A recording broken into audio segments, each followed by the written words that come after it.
Hey there, boils and ghouls. It's your friend Tara and Tats, and I'm back with a new video. Today, I'm very happy because we got from Scream Factory, we got the new 4K Blu-ray release of The Howling from 1981, directed by Joe Dante, and yeah, classic werewolf movie, starring Dee Wallace Stone, Christopher Stone, Robert Picardo, Belinda Belasky, Dennis Dugan, Dick Miller, on and on, and yeah, I'm really glad that we got this on 4K, and overall, I'm very happy with it. I'm very excited about it, um, and we're going to go ahead and get into it. So here we go. Unfortunately, it's not the. I know, I keep harping on this, but it was just like last year when Scream Factory released, the first five Halloween movies and Elvira's Haunted Hills, and they did them in those beautiful slip cases instead of the slip covers. It's like it was so nice, and I was really hoping that that was going to become a trend that Scream Factory was going to continue on with, and obviously it didn't happen. But anyway, though, still what we got here is pretty good and not bad for the price. I mean, you think about 4K and Blu-ray for $29.99, not a bad deal. So anyway, here's what we got. You got the beautiful original poster art there, and then we got on the back here. And one thing I noticed, it wasn't until I started doing the comparison to see, I got the original Blu-ray, but one thing I noticed was, hey, we actually got some new bonus features on this too. So we're going to go ahead and take this off, and it's similar to the slipcover. I will say, unfortunately, no, there's no reversible cover art. So if you're looking in for that, sorry, not going to happen. Let's see. But also, too, you get some new disc art here. See, there's the Blu-ray, and there's the 4K. Hang on a second. Turn that around for you, if I can. Hopefully you can see that. But anyway, so yeah, it's a really nice edition. So real quick, we're going to go into what the differences are in between the bonus features. Okay, so on this here, the original Scream Factory Blu-ray, you get the audio commentary with director Joe Dante and actors Dee Wallace, Christopher Stone, and Robert Picardo. Unleashing the Beast, the making of the Howling multi-part documentary, deleted scenes and outtakes, making of a monster inside the Howling documentary, Horror's Hollow Grounds, a look at the film's locations. I love Horror's Hollow Grounds, man. That show is always so much fun. Sean Clark, kudos, man. Always enjoy his work. Photo gallery and theatrical trailers. Now, on here, what we got, okay, we have a new 2021 4K restoration by Studio Canal. You have the audio commentary with Joe Dante, Dee Wallace, Christopher Stone, and Robert Picardo. You also have an audio commentary by the author of the book The Howling, Gary Bradner. We have Fun for Film, a new interview with Dee Wallace, which, I mean, even though she kind of just repeats, a lot of the things she said in previous interviews and what she says on the commentary, it's Dee Wallace. It's just, she's such a lovely person. You just love to hear what she's got to say, so doesn't matter. Let's see, Howling's Eternal. This is a new featurette, obviously. Interview with executive producer Stephen A. Lane. We have Cut to Shreds, interview with editor Mark Goldblatt. New interviews with co-writer Terry H. Winkless and stop-motion animator David Allen. Now we get into some of the more kind of ones that we have on here, you remember. We have Unleashing the Beast, the making of the Howling, vintage featurette. We have new making a monster movie inside the Howling, vintage featurette. We got the deleted scenes with optional commentary, outtakes, Horror's Hollow Grounds, a look at the film's original locations. Theatrical trailer, you have trailers from Hell, Josh Olson on The Howling, which is not on this one, and Still Gallery. So, anyway, yeah, I'm very happy with this edition, and let's see. You do get, you have the Dolby Atmos, you have, HDR, Dolby Vision, and as far as the 4K goes, the movie, overall, most of it looks great. There are some parts here and there kind of look a little wonky, in my opinion.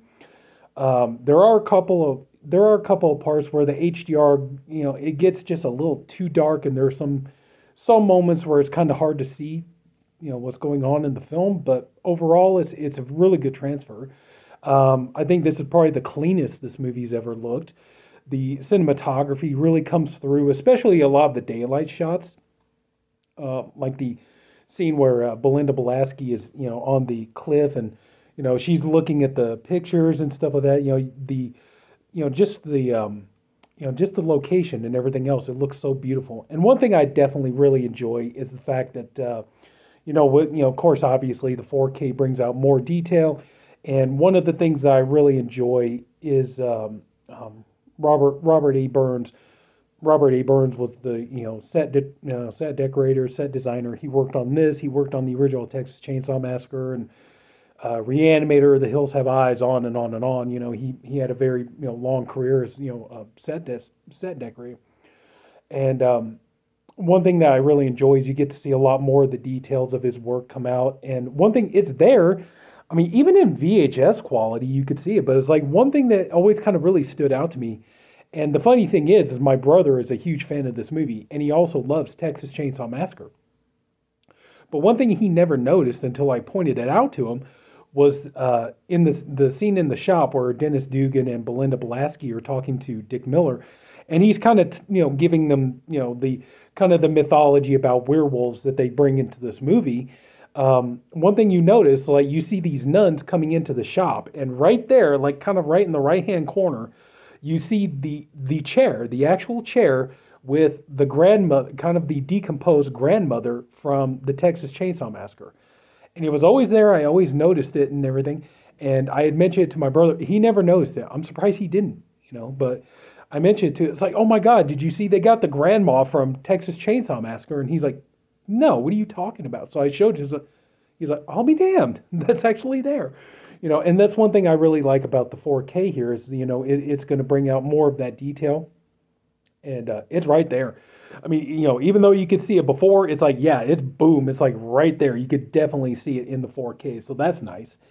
But I will say if there was kind of a downside, unfortunately, it would have to go to the special effects. Now, it's not horrible, but there are definitely moments.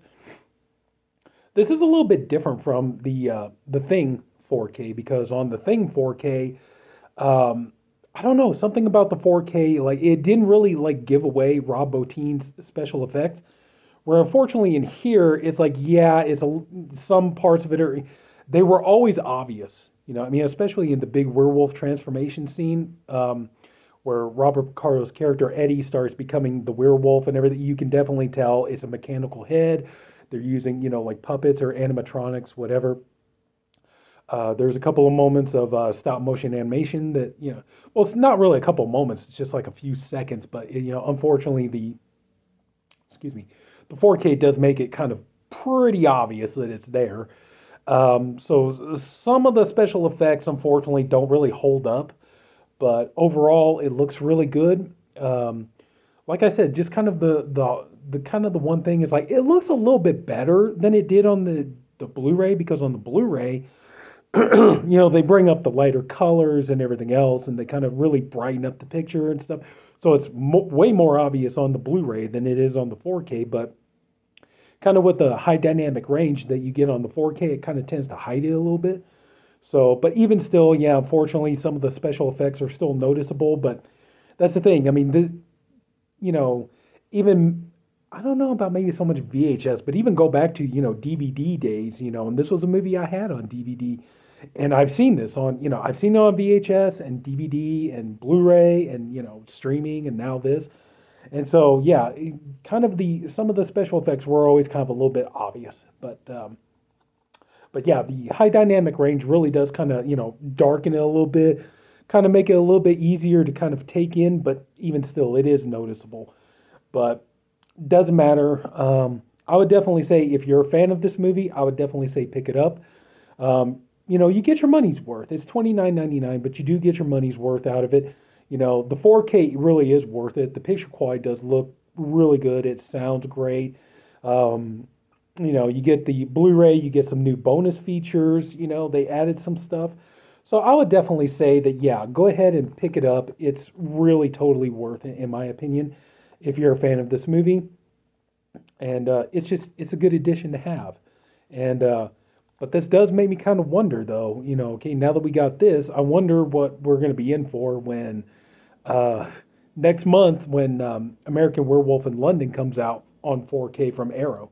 So I'm definitely curious about that one. Let's see if I'm more than certain that it will, but let's see if Rick Baker's werewolf effects will stand the test of time and see how that holds up under scrutiny from 4K Blu-ray. So, but anyway, that's it. I just wanted to make a quick video to talk about this, but yeah, definitely the Howling 4K from Scream Factory, it is worth it in my opinion.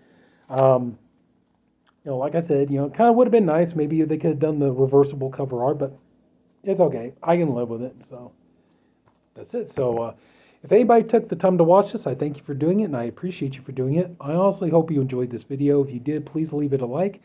If you haven't already, go ahead and subscribe to my channel, and I'm gonna try to get more reviews up for you guys and try to get more content out there. So that's it. So everybody, take care of my boils and ghouls. Have a good night, and I'll see you later.